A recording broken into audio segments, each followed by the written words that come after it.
Bien, estamos listos. Yo estoy degustando de mi cafecito aquí que lo he Sí, traído en una tacita de gente que se anima. Para que lo tengo ahí. Ahí está, lo voy a mostrar. ahí Hay está, gente que se gente anima. que se anima, no dice, gente que necesita, el mundo necesita gente que ame lo que hace. ¿Ah? ¿Cuánto mejor Acá en el estamos. día del trabajo? Pero es más rico degustar la palabra de Dios y allí encontrar cuánta riqueza hay. Hoy justamente con un tema que tiene que ver con el trabajo, porque en la palabra de Dios se habla mucho del trabajo también, Ujú. pero hay un ejemplo, ¿no? Caro, un modelo. Así es, porque queremos aprovechar esta efeméride que nos convoca con el Día de San José Obrero, ¿no? Y desde la palabra de Dios y desgustando ella, nos regala sobre esta efeméride, sobre este día. Es por eso que vamos a contactarnos con Verónica Talama, doctora en Teología Bíblica y vicedirectora del Departamento Nacional de Animación y Pastoral Bíblica. Verónica Talamé, se me escapó la I, Ah, cuando lo bien, anoté ahí es Verónica Talamé, quien ya está con ahí nosotros y le estamos. saludamos, Caro. Buen día y feliz día. Buen día, muy buenos días, feliz día para ustedes también, trabajando en el Día del Trabajador, así que Sí, estamos honrando a nuestro patrono, ¿no? sí, así es. Gracias, gracias Verónica por estos minutos. Y bueno, este día de San José Obrero que justamente queremos traerlo aquí, desgustando un poquito a la palabra de Dios. Se habla de José.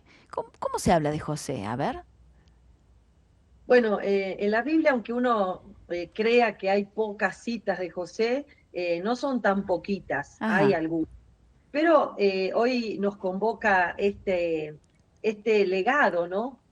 Sabemos que históricamente, desde siempre, el legado era lo que un padre le dejaba como herencia a sus hijos o a sus próximas generaciones, ¿no?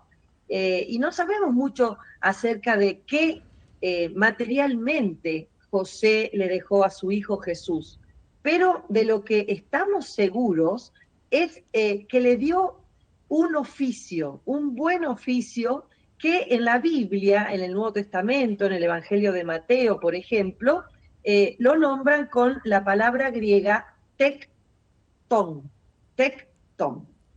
Bueno, y dice así, ¿no? El texto de Mateo 13, en el versículo 54 a 56, yo voy a leer solo el 55, Ujú.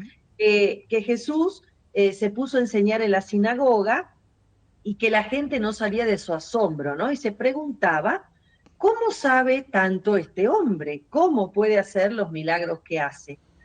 Y entonces ahí hay una palabra, una pregunta Ujú. que nos convoca hoy. ¿No es este el hijo del tectón? ¿No es este el hijo de lo que nosotros tenemos traducido por el carpintero? Claro. Y después sigue, ¿no? No es hijo de María, etcétera. Bueno, esto nos dice que José era un tectón, es decir, un artesano. Esa sería la mejor manera de traducir el término. Es decir, que José no era un rabino, Ujú. José era un artesano, es decir, en él contaban las manos más que la boca o las palabras, ¿no? Nos detenemos entonces en la única palabra con que los evangelios, aparte de definirlo como justo, así dice Mateo, también lo definen en su trabajo, digamos así, en su oficio, como el tecton. Y entonces este término en griego, como nagar en hebreo o faber en latín, ¿se acuerdan de los lápices, los Sí, faber? sí. Ujú. Bueno, ese es el nombre genérico con el que se designa a las personas que trabajan la madera, la piedra, el hierro.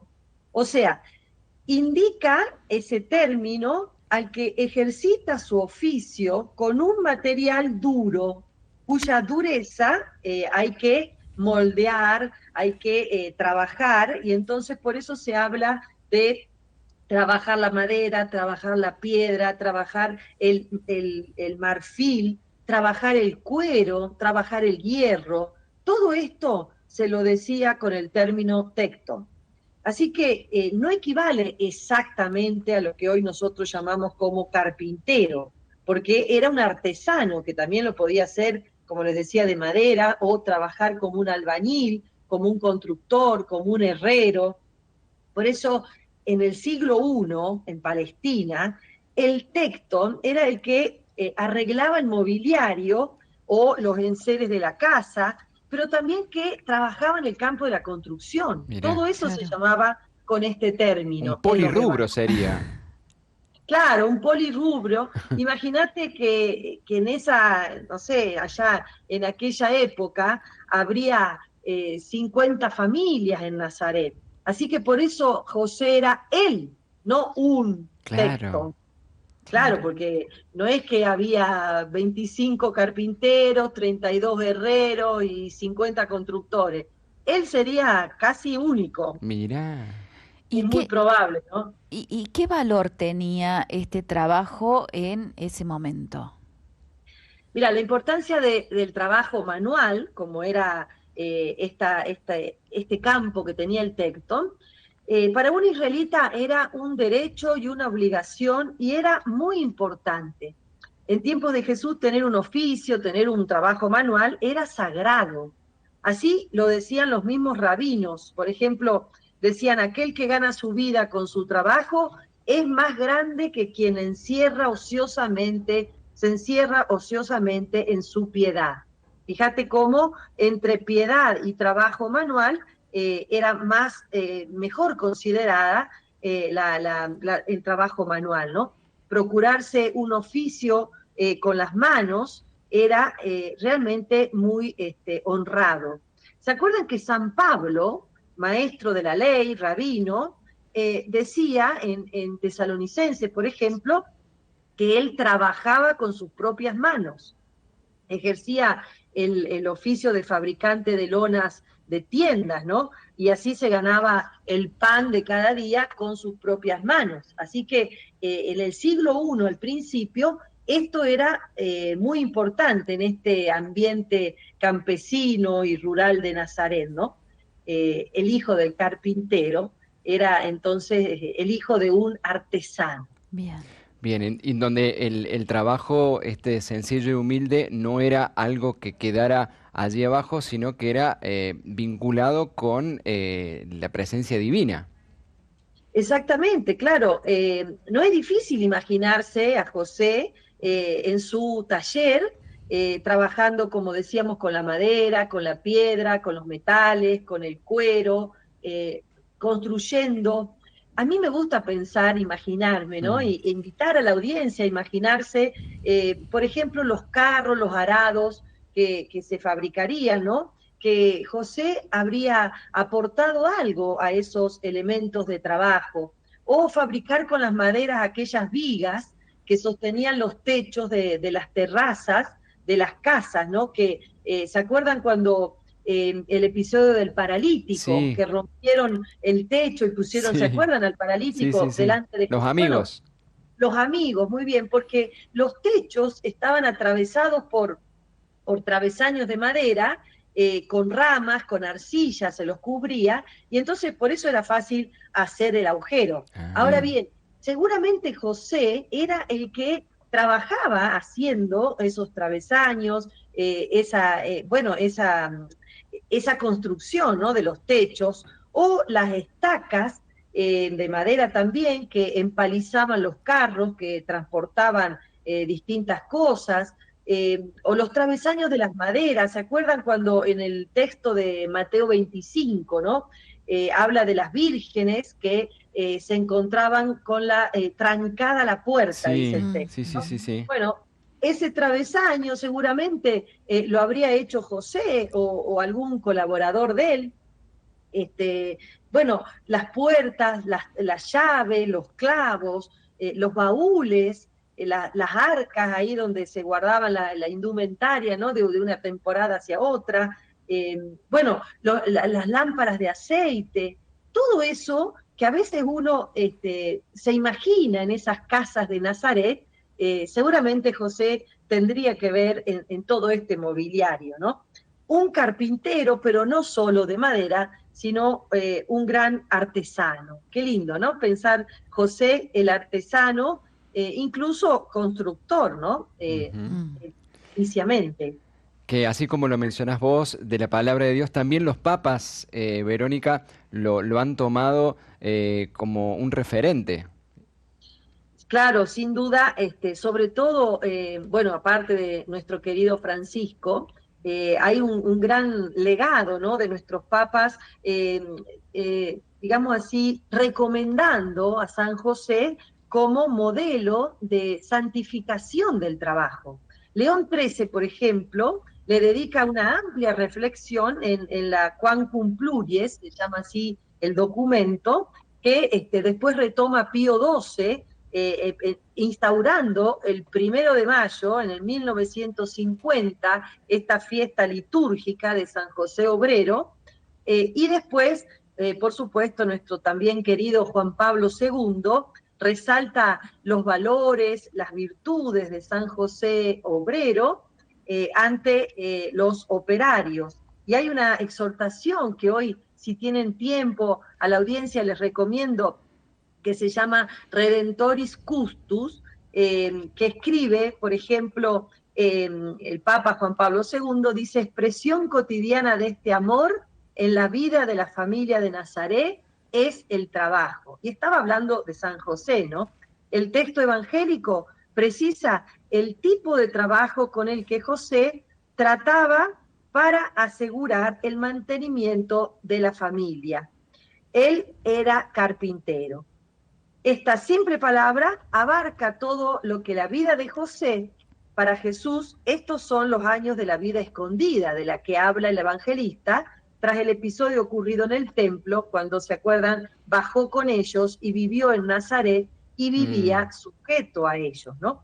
Entonces esta sumisión, es decir, la obediencia de José en la casa de Nazaret, es entendida también como participación en el trabajo que José le enseñaba. Y entonces dice el Papa: en nuestra época, la Iglesia ha puesto también esto de relieve con la fiesta litúrgica de San José Obrero, que hoy celebramos en un 1 de mayo. Fíjate, en 1950 ya se instituía esta fiesta en manos de Pío XII, ¿no? Y bueno, con él seguimos desde aquella época celebrando a nuestro querido San José, ¿no? Claro. Yo te quería consultar con respecto a lo estrictamente económico, ¿no? Viajando a ese contexto histórico, ¿cómo podríamos definir la situación económica de un artesano en este caso? Claro, mira, en cuanto a los artesanos, la familia de Jesús no era pobre, así, digamos, miserable en sentido estricto, reducida a la miseria de los esclavos o a la economía azarosa de los jornaleros. Tampoco era semejante digamos, a nuestra pequeña o mediana burguesía comercial. Se trataba de un tenor de vida decorosa, modesta, como los campesinos, los mercaderes, ¿no? Que dependían en gran parte en sus trabajos de las inclemencias climáticas. Los carpinteros, los madereros, los artesanos también dependían de alguna manera de las comisiones, de los incrementos en los trabajos edilicios o en las construcciones, pero también dependían de los impuestos civiles y religiosos, que en aquella época eran muy duros, y los cobradores de impuestos se encargaban de que las familias que tenían que vivir de un ingreso modesto y, digamos, no pobre, pero tampoco en exuberancia, estos se encargaban de que, bueno, se les redujera, ¿no?, el ingreso diario. De todas maneras, bajo esta óptica, la familia de Jesús, como la mayoría de los trabajadores dependientes actuales y en cierta medida también los artesanos, era una familia modesta, sencilla, pero no pobre. Bien. Así que tenía que pedir limosna, no. Los datos estos evangélicos, ¿no?, que tenemos no son muchísimos, pero sabemos por los estudios bueno, que había clases altas, ¿no? Estaba Herodes, estaba toda su corte de oficiales y de dignatarios ahí, bueno, eran ricos. Claro. Estaban los grandes comerciantes, por ejemplo, nos hace acordar esto a la clase social alta, por ejemplo, Lidia, ¿no? Que vendía púrpura y que ella pudo abastecer a Pablo y a todos sus colaboradores ahí en Filipo, porque bueno, ella era de los que eran llamados así la Bien, clase alta, la clase rica, en donde también estaban los cobradores de impuestos. bien. Después estaba esta clase media, que vendría a ser José con su familia, y después estaban los de clase baja, pobres, esclavos, que bueno, eso ya estaban en una situación dificilísima, O ¿no? sea que en la familia de Jesús hablamos de una modestia, ¿eh? Una familia Modestia, modestia. clase media, modesta, Ujú. que bueno, como nosotros, ¿no? Que yo creo que la mayoría de hoy los argentinos que nos están escuchando, yo creo que pertenecemos a esta clase media, modesta, sencilla, que tenemos que trabajar todos los días para poder a fin de mes llegar a nuestras obligaciones, ¿no? Claro, Ujú. Pero claro. esta modestia, a mí me parece más que resaltar una cuestión económica, ¿no? Ujú. Social, cultural, me parece que tenemos que equipararla o mirarla desde el punto de vista religioso. ¿Y esto qué significa? Que la modestia siempre fue el signo de la encarnación. Dios siempre eligió esta vida simple de la cotidianidad y ahí es donde Dios quiere ser encontrado. Y entonces el cristiano está invitado, ¿no? Como José, como Pablo, como el mismo Jesús, a trabajar con sus propias manos y bueno, y que la buena noticia la encontremos ahí, en el cotidiano, en el pan nuestro de cada día, ¿no? Como dice la oración que nos enseñó Jesús, y como también nos recordaba Pablo en Segunda Tesalonicense, ¿no? El que no Mm, trabaja o no quiera trabajar, que no coma. O sea, esto significa que hay una responsabilidad, aparte de una gran dignidad en trabajar, pero también una responsabilidad para este querer comer, bueno, tiene que ver con esforzarnos, ¿no? sí. La fatiga que significa el trabajo, no menos el gozo y el disfrutar y el contemplar de la obra realizada una vez que se concreta, Me ¿no? recordaba también, Verónica, en Génesis, te ganarás Sí, el pan con el sudor de tu frente. No con exactamente. el sudor del que está enfrente, sino con el No, sudor de no, tu no, tal frente. cual, tal cual. Qué lindo, ¿no? Pero yo también quisiera dejar una frase de Jesús respecto a esta dimensión de la fatiga, ¿no? Y del trabajo, como vos señalás de Génesis, que es el texto de Mateo 6 ahí en la montaña, ¿no? En el sermón de la montaña, donde Jesús dice, no se inquieten por su vida pensando qué van a comer. No se inquieten diciendo qué comeremos, qué beberemos o con qué nos vestiremos. Son los paganos los que van detrás de estas cosas. Y continúa el texto hablándonos de la providencia de Dios. Es decir, Dios que nos tiene contados hasta los cabellos de nuestras cabezas, por supuesto una metáfora, ¿no? Para decir que Dios está pendiente de sus hijos. Y así como un padre, como José, estaba pendiente de su hijo Jesús y de su esposa María, bueno, también el Padre nuestro que está en el cielo está pendiente de nuestras necesidades, ¿no? Materiales, de qué comer, qué vestirnos, qué tomar, etcétera. Así que el trabajo es necesario, es digno, es participar en el Padre y yo trabajamos, como dice San Juan, en esta actividad de Dios que no descansa nunca, pero lo tenemos que hacer sin esa preocupación afanosa o sin esa avaricia que quiere solo acumular, contando siempre con la providencia de Dios, ¿no? También encontramos esa relación, ¿no? Padre-hijo. ¿Cómo se establecen esas obligaciones allí? Claro que sí, el padre es el encargado de, bueno, de darle el sustento a la familia, de hacerlo crecer, de hacerlo seguro, de darle firmeza.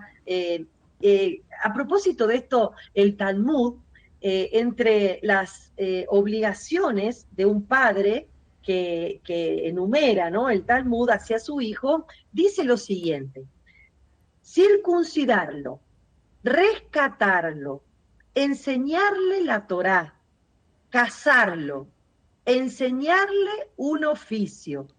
Y algunos dicen enseñarle a nadar en un río. Mire. Miren qué interesante estas obligaciones que tiene un padre hacia su hijo según el Talmud, ¿no? Claro.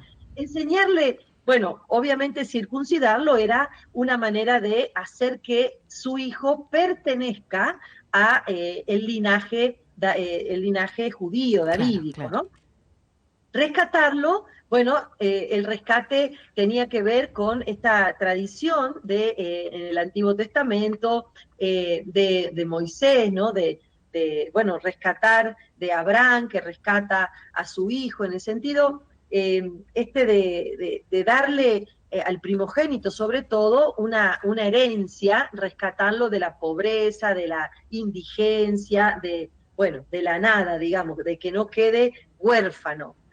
Después enseñarle la Torá, que es sobre todo contarle la historia fundadora del Pentateuco, esta historia que por miles y miles de años los hizo un pueblo, los hizo una familia, ¿no? La familia del pueblo de Israel.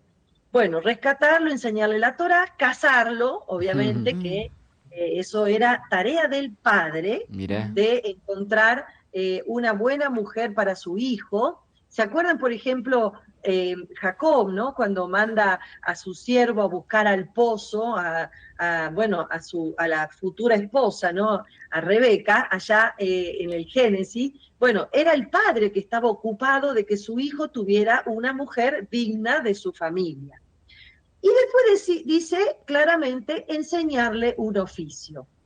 Esto entonces le corresponde al padre, darle a su hijo no solo la Torá como legado, sino también un trabajo.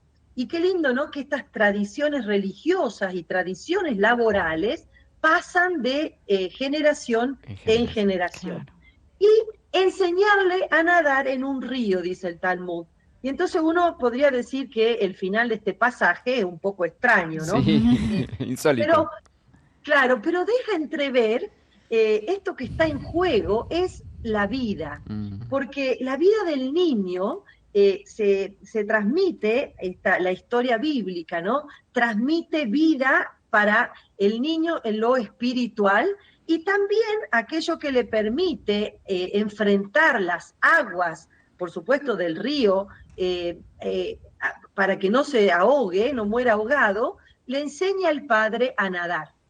Es una metáfora, ¿no?, para decir que el padre es el que enseña a atravesar las aguas profundas de la vida y las aguas profundas de el mar de Galilea, bueno, en ese caso, ¿no?, en aquella geografía, el mar también el mar Mediterráneo, el mar Muerto, bueno, las aguas que ellos conocían eran esas, y el padre era el encargado de enseñarle a atravesar las aguas, pero también las aguas de la vida, ¿no?, con la Torá y con el trabajo que le entregaba como legado. Así que, bueno, todo esto es lo que hizo José con Jesús, ¿no? Qué lindo que podamos encontrar en los evangelios este testimonio. De José se dice poco, pero se dice que cumplió con esta tradición de que Jesús asumiera su propia profesión, ¿no? Lo También justo y lo hizo. necesario, se dice de José en la palabra, Claro, y lo hizo Tecton, ¿no? Esto supone un proceso de iniciación, un proceso de aprendizaje, de intercambio de opiniones, de trabajos compartidos. Yo me lo imagino a José en el taller con Jesús, ahí enseñándoles en este juego de relaciones de papá y de hijo, enseñándole el oficio, pero también enseñándole la honestidad, enseñándole a crecer en sabiduría, en gracia, enseñándole las leyes, la Torá, enseñándole el cambio, cómo cobrar, cómo pagar, bueno, a defenderse en la vida. No sé, todas estas tradiciones, ¿no? Que uno se imagina que José papá le enseñó a Jesús hijo y que él con docilidad, con apertura, ¿no? Habría aprendido de su padre. ¿Cómo no pensar que también él le enseñó a llamar a Abba, a su papá del cielo, ¿no? En el taller ahí donde los dos aprendían un oficio. Qué lindo Qué lindo. descubrir en la palabra de Dios Mm. estas dos cosas que yo me llevo también en torno a la presencia de San José.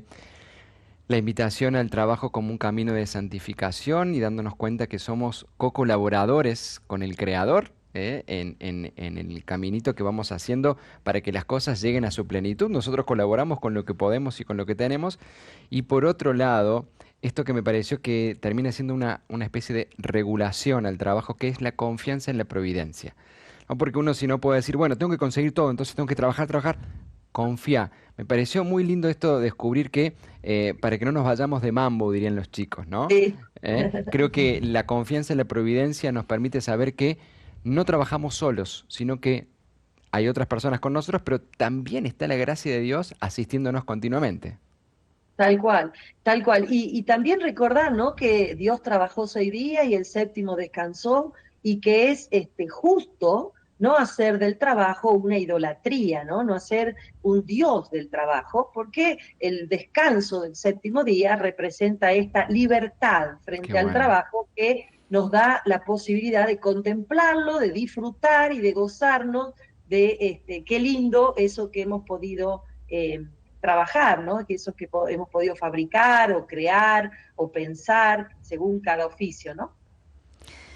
Verónica, realmente, bueno, agradecidos por este momento, desgustando con vos, ¿no? La palabra de Dios y en este caso, con respecto y teniendo en cuenta la efeméride del día de hoy, San José Obrero. Un cariño para vos y para todos los miembros del Departamento Nacional de Animación y Pastoral Bíblica que trabajan arduamente, cada uno con una pasión y un amor por la palabra de Dios, que nosotros realmente estamos muy contentos de, bueno, poder aprovechar todo eso en este retomar el ciclo degustando la palabra de Dios.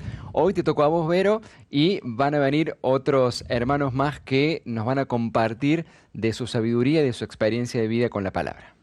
Sí, así es. Muchas gracias a ustedes y a todos los trabajadores. Un fuerte abrazo y muchas bendiciones de San José. Muchas gracias. Gracias. Gracias, un abrazo, Vero.